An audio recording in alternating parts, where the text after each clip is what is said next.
आप सबको जय मसीह की। आज का वचन प्रेरितों के काम अध्याय 27। जब यह निश्चित हो गया कि हम जहाज़ द्वारा इटली जाएं, तो उन्होंने पौलुस और कुछ अन्य बंदियों को भी यूलियुस नामक ऑगुस्तुस की पलटन के साथ एक सूबेदार के हाथ सौंप दिया। अद्रमुत्तियुम के एक जहाज़ पर, जो आशिया के किनारे की जगहों में जाने पर था, चढ़कर हमने उसे खोल दिया और अरिस्तर्खुस नामक थिस्सलुनीकि का एक मकेदोनी हमारे साथ था। दूसरे दिन हमने सैदा में लंगर डाला और यूलियुस ने पौलुस पर कृपा करके उसे मित्रों के यहाँ जाने दिया कि उसका सत्कार किया जाए। वहाँ से जहाज़ खोलकर हवा विरुद्ध होने के कारण हम साइप्रस की आड़ में होकर चले और किलिकिया और पंफूलिया के निकट के समुद्र में होकर लूसिया के मूरा में उतरे। वहाँ सूबेदार को सिकंदरिया का एक जहाज़ इटली जाता हुआ मिला और उसने हमें उस पर चढ़ा दिया। जब हम बहुत दिनों तक धीरे धीरे चलकर कठिनाई से कनिदुस के सामने पहुँचे, तो इसलिए कि हवा हमें आगे बढ़ने न देती थी,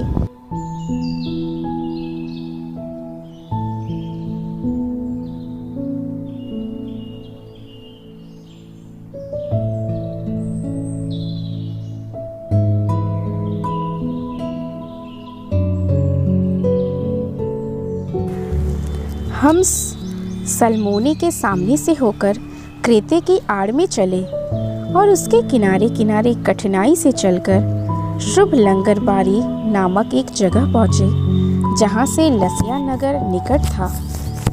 जब बहुत दिन बीत गए और जल यात्रा में जोखिम इसलिए होती थी कि उपवास के दिन अब बीत चुके थे, अतः पौलुस ने उन्हें यह कहकर समझाया, हे सज्जनों, मुझे ऐसा जान पड़ता है कि इस यात्रा में विपत्ति और बहुत हानि न केवल माल और जहाज की, वरन हमारे प्राणों की भी होने वाली है।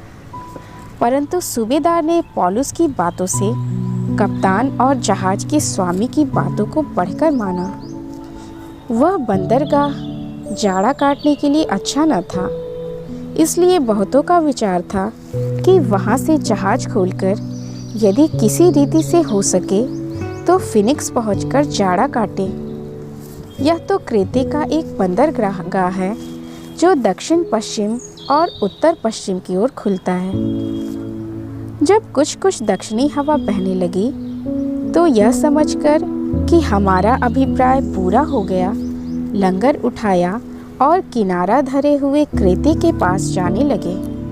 परंतु थोड़ी देर में जमीन की ओर से एक बड़ी आंधी उठी, जो यूरकुलीन कहलाती है। जब आंधी जहाज पर लगी, तो वह उसके सामने ठहर न सका, अतः हमने उसे बहने दिया और इसी तरह बहते हुए चले गए। तब कौदा नामक एक छोटे से टापू की आड़ में बहते बहते हम कठिनाई से डोंगी के वश में कर सके। फिर मल्लाहों ने उसे उठाकर अनेक उपाय करके जहाज को नीचे से बांधा और सुरतीस के जोर बालू पर टिक जाने के भय से पाल और सामान उतारकर बहते हुए चले गए। जब हमने आंधी से बहुत हिचकोले और धक्के खाए, तो दूसरे दिन वे जहाज का माल फेंकने लगे और तीसरे दिन उन्होंने अपने हाथों से जहाज का सारा साज सामान भी फेंक दिया। जब बहुत दिनों तक न सूर्य न तारे दिखाई दिए और बड़ी आंधी चलती रही, तो अंत में हमारे बचने की आशा जाती रही। जब वे बहुत दिन तक भूखे रह चुके, तो पौलुस ने उनके बीच में होकर कहा, हे लोगों, चाहिए था कि तुम मेरी बात मानकर क्रेते से न जहाज खोलते और न यह विपत्ति आती और न यह हानि उठाते।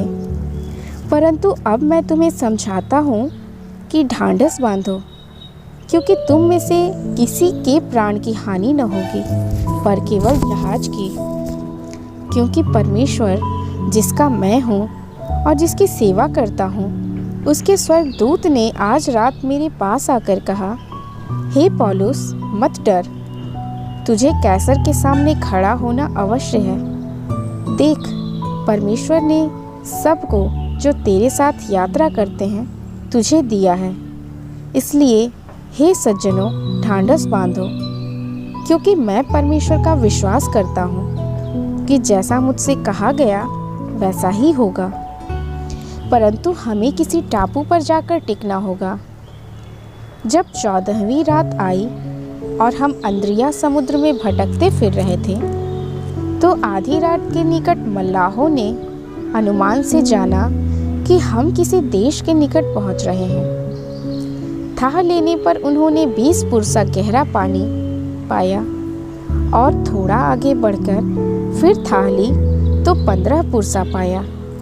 तब पथरीली जगहों से टकराने के डर से उन्होंने जहाज की पिछाड़ी 4 लंगर डाले और भोर होने की कामना करते रहे। परंतु जब मल्लाह जहाज पर से भागना चाहते थे और गलही से लंगर डालने के बहाने डोंगी समुद्र में उतार दी, तो पौलुस ने सूबेदार और सैनिकों से कहा, यदि ये जहाज पर न रहे तो तुम भी नहीं बच सकते। तब सैनिकों ने उसे रस्से काटकर डोंगी गिरा दी। जब भोर होने पर था तो पौलुस ने यह कह के सबको भोजन करने के लिए समझाया, आज 14 दिन हुए कि तुम आस देखते देखते भूखे रहे और कुछ भोजन न किया। इसलिए तुम्हें समझाता हूँ कि कुछ खा लो जिससे तुम्हारा बचाव हो, क्योंकि तुम में से किसी के सिर का एक बाल भी न गिरेगा। यह कहकर उसने रोटी लेकर सबके सामने परमेश्वर का धन्यवाद किया और तोड़कर खाने लगा। तब वे सब भी ढांढस बांधकर भोजन करने लगे। हम सब मिलकर जहाज पर 276 जन थे। जब वे भोजन करके तृप्त हुए तो गेहूं को समुद्र में फेंककर जहाज हल्का करने लगे। जब दिन निकला तो उन्होंने उस देश को नहीं पहचाना, परंतु एक खाड़ी देखी जिसका किनारा चौरस था और विचार किया कि यदि हो सके तो इसी पर जहाज को टिकाए। तब उन्होंने लंगरों को खोलकर समुद्र में छोड़ दिया और उसी समय पतवारों के बंधन खोल दिए और हवा के सामने अगला पाल चढ़ाकर किनारे की ओर चले। परंतु 2 समुद्र के संगम की जगह पड़कर उन्होंने जहाज को टिकाया और गलही तो धक्का खाकर गिर गई और टल न सकी, परंतु पिछाड़ी लहरों के बल से टूटने लगी। तब सैनिकों का यह विचार हुआ कि बंदियों को मार डाले, ऐसा न हो कि कोई तैर के निकल भागे। परंतु सूबेदार ने पौलुस को बचाने की इच्छा से उन्हें इस विचार से रोका और यह कहा कि जो तैर सकते हैं पहले कूदकर किनारे पर निकल जाए और बाकी कोई पटरों पर और कोई जहाज की अन्य वस्तुओं के सहारे निकल जाए। इस रीति से सब कोई भूमि पर बच निकले।